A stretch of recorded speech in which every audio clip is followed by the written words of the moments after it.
गमों को कभी किसी गैर से नहीं कहना, अपने राज को किसी गैर से मत कहना। अगर गैर सौतेला भाई भी हो तो उससे मत कहना, नबी का बेटा भी हो तो उससे मत कहना, इसलिए कि राज की बात अगर गैर से कह दो और वो गैर नबी का बेटा भी हो तो यूसुफ जैसे मासूम को पिटाई खा करके कुएं में गिरा दिया जाता है। राज दूसरों से कहने से बचो, राज की बात किसी से मत कहो। इकबाल ने कहा, यार गालिब ने कहा था, बड़ी बज़्म में राज की बात कह दूं, बड़ा बेअदब हूं सजा चाहता हूं। सौतेले भाइयों को कभी बात रख, फिर किससे बात करें? तवज्जो, बात किससे करें? अपने गम की दास्तान किससे शेयर करें? दिल कहीं तो हल्का करना होगा, तो आओ अपनी अल्लाह से बातें करें, अपने अल्लाह से बातें करें। मतलब कि अल्लाह से बातें, मुनाजात करें।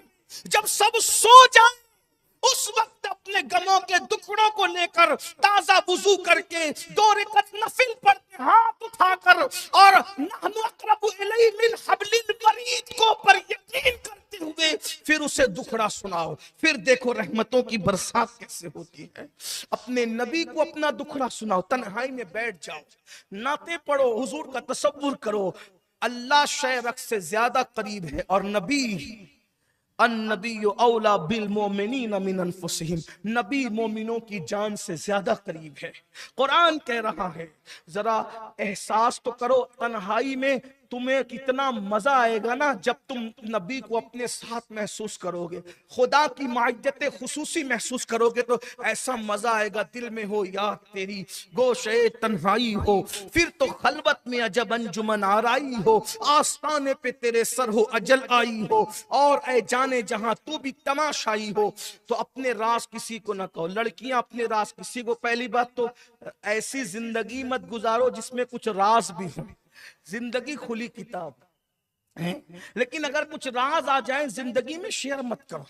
कुछ लोग दोस्त तो बनते हैं राज सुनने के लिए, नहीं कहना। राज अपने अल्लाह से कहो, अपने रसूल से कहो, या जो बहुत वाकई तबीब हबीब हो ना, दिल के करीब हो, उससे कहो। बाकी मैं एक बात कहता हूं कि अब तो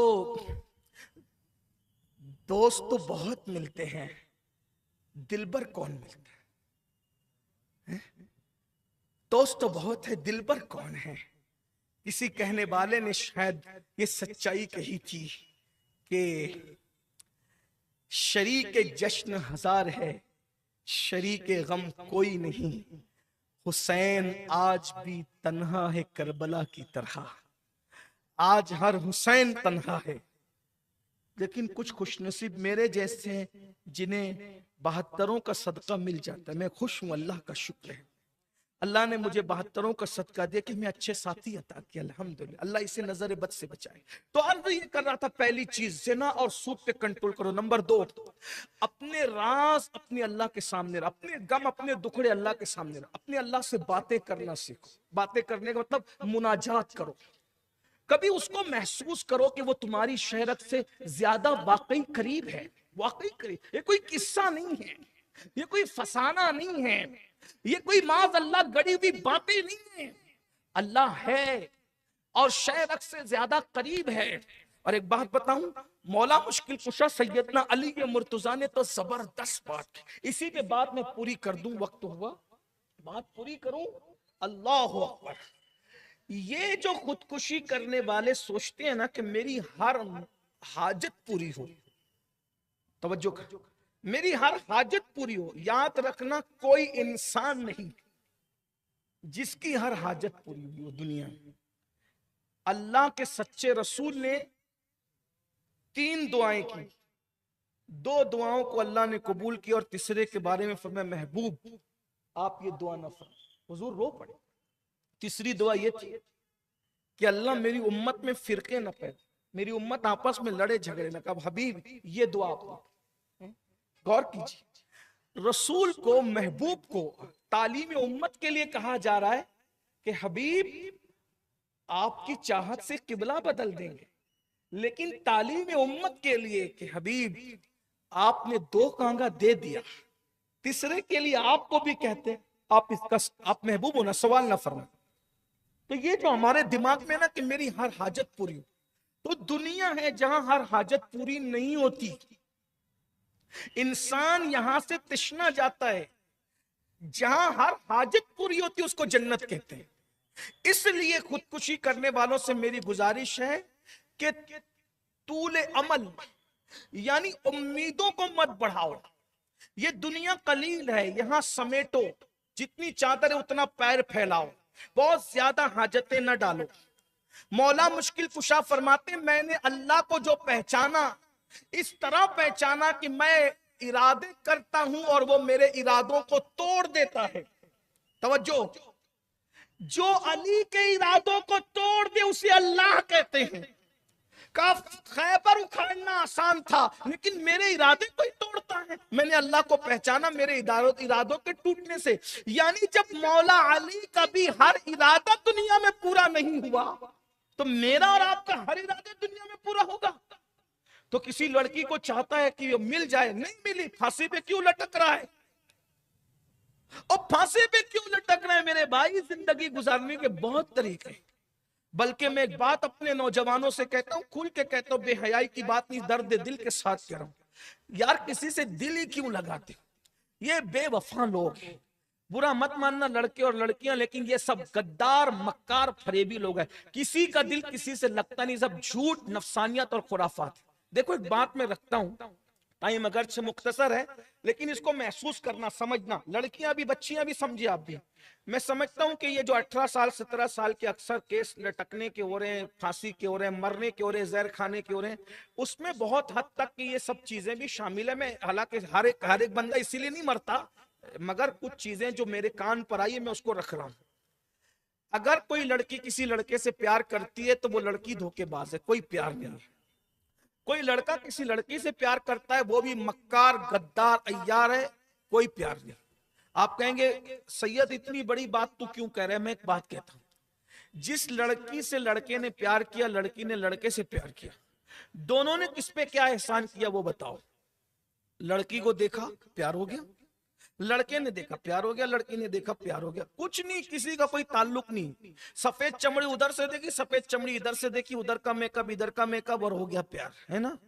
अब आपसे पूछता हूं, लड़की का कोई एहसान लड़के पर नहीं, लड़के का कोई एहसान लड़की पर नहीं, प्यार हो गया? कोई प्यार नहीं है, मक्कारी है।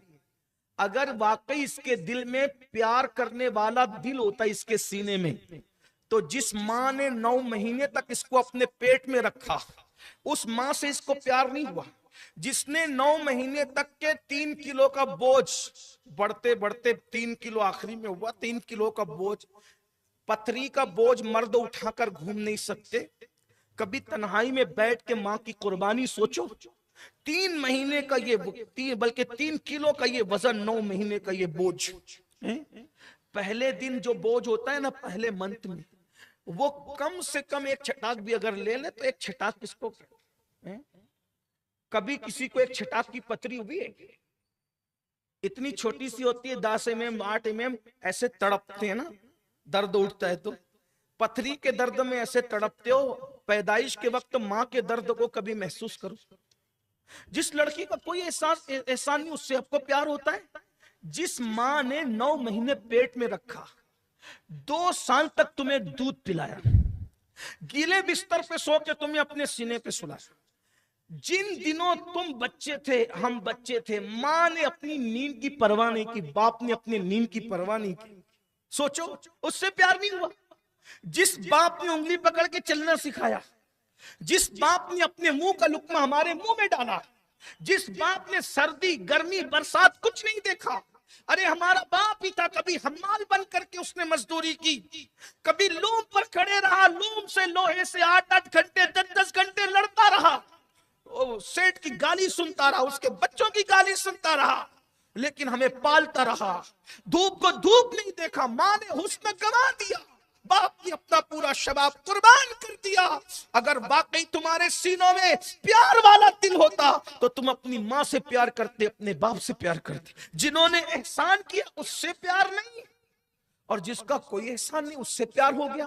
तो मतलब ये है कि ये प्यार नहीं है, ये कोई मक्कारी है, ये कोई गद्दारी है, जिससे लड़कियों को होशियार रहना चाहिए।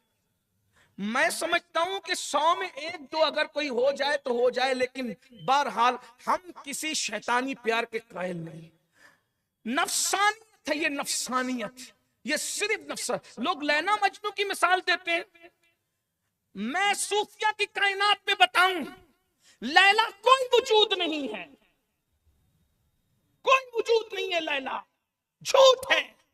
मजनू है, लैला कोई वजूद नहीं। आप कहेंगे क्यों? मैंने कहा मेरे सूफिया ने मुझे बताया कि मजनू जिनका असल नाम कैस था, वो अल्लाह का जिक्र करते थे, ला इलाहा इल्लल्लाह, ला इलाहा इल्लल्लाह, ला इलाहा इल्लल्लाह, ला इलाहा इल्लल्लाह, ला इलाहा, वो ला इलाहा इल्लल्लाह इल्लल्लाह करते थे। और सूफिया का तरीका होता है, जोर से कहते थे ला इलाहा, दिल में कहते थे इल्लल्लाह, ला इलाहा इल्लल्लाह, दिल में कहते थे।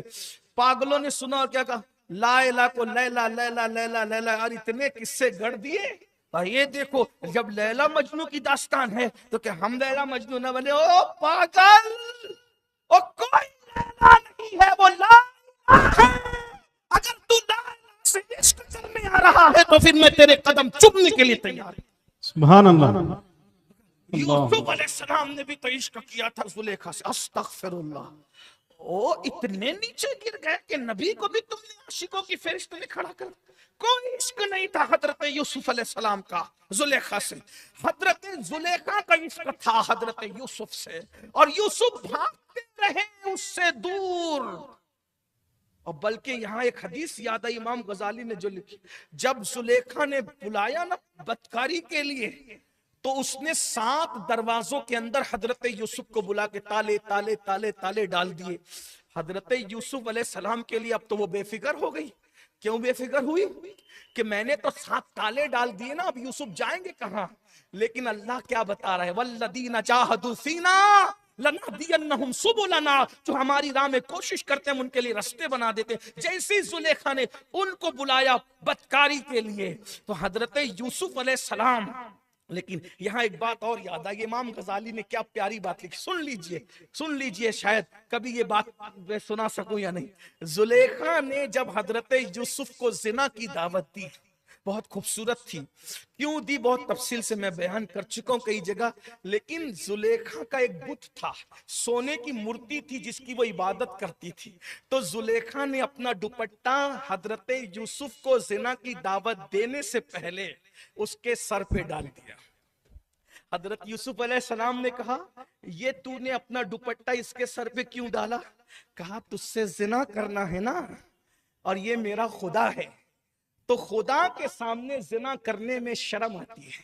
तो हजरत यूसुफ ने कहा, जो देख नहीं सकता और दुपट्टा जिसकी आंखों को छुपा दे, जब तू उस बातिल के सामने जिना नहीं कर सकती, मेरा खुदा तो वो है जिसकी निगाह से कोई चीज छुप ही नहीं सकती। फिर उसके सामने बदकारी, और फिर हजरत यूसुफ दौड़े। जब दौड़े हैं हजरत सैयदना यूसुफ अलैहिस्सलाम, तो इमाम गजाली लिखते हैं कि दरवाजे पे पहुंचे तो ताला पड़ा हुआ था। हजरत यूसुफ वहां पहुंचे, ताला खुद बखुद टूट के गिर गया। और फिर हजरत यूसुफ आगे निकले, फिर वो भी ताला गिरा, वो भी ताला गिरा, वो भी ताला, 7 ताले खुल गए। इमाम गजाली फरमा रहे, अगर कोई बचना चाहे तो अल्लाह उसके लिए ताले भी तोड़ देता है। तो मैं बात खत्म करते हुए क्या कह रहा था कि ये जो प्यार मोहब्बत की ये कोई हकीकत, ये सब झूठे मकर, ये फिल्मों की दास्तान है। इससे निकलो, अपनी माँ से प्यार करो, अपने बाप से प्यार करो, और शादी करना है ना जल्दी करो, हम तुम्हारे साथ है भाइयों। अपने माँ बाप को अगर तुम्हें शादी की हाजत है, लड़की लड़का प्यार करने की बजाय, आंखें लड़ाने की बजाय, इश्क लड़ाने की बजाय, गली में चक्कर लगाने की बजाय, बाइक घुमाने की बजाय, झूठी फुसे सब करने की बजाय, अपने माँ बाप से कहो, बचपन में खिलौने दिलाते थे, खिलौने की हाजत थी, कापियां दिलाई, कापियों की हाजत थी, पेन दिलाई, पिला, अब मुझे शादी की हाजत है, मेरी शादी कर दो, हम तुम्हारे साथ खड़े रहेंगे। मैंने कई मर्तबा कहा, ये सारे उलमा तुम्हारे साथ। उस लड़के को मैं मर्द मानता हूं जिसे शादी की हाजत है, तो वो जिना करने की बजाय निकाह करने की बात अपने माँ बाप से अदब से कहता है, मेरा निकाह कर दो, हम आपके साथ खड़े। निकाह करने की बात करना कोई नामर्दी थोड़ी, जिना करना ये बुराई है। तो ये एक दूसरे से प्यार ना करो, मोहब्बत ना करो, ये सब नफसानियत है। और एक बात अब आखिरी में अर्ज कर दूं, बात खत्म करते करते, बीमारी से मायूस होकर के फांसी लेना, गुर्बत से मायूस होकर के फांसी लेना, सिर्फ इतना सोच लो, अय्यूब अलैहिस्सलाम को कितनी बीमारी दी अल्लाह ने, कितनी बीमारी थी। और गुर्बत जहां तक है, सैयदा फातिमा ज़हरा का घर देखो, कई कई दिन तक चूल्हे, उन लोगों की गुर्बत याद करो। हालांकि हम उनको गरीब नहीं कहते, वो तो कायनात के मालिक लोग हैं, लेकिन एक जाहिरी बात आपके सामने, तो ये सब चीजों से निकलो। और कोई फांसी वासी, एक बात कहूं, फांसी लेना मसाइल का हल नहीं। 14 साल का बच्चा भी फांसी ले रहा है, एक माहौल बन गया, बल्कि माहौल क्या बन गया, माहौल बिगड़ गया शहर का। 80 साल का बुड्ढा भी फांसी ले रहा है, 14 साल का बच्चा भी फांसी ले रहा है। भाइयों ये क्या है? मरना ये मसले का हल नहीं, फांसी मसले का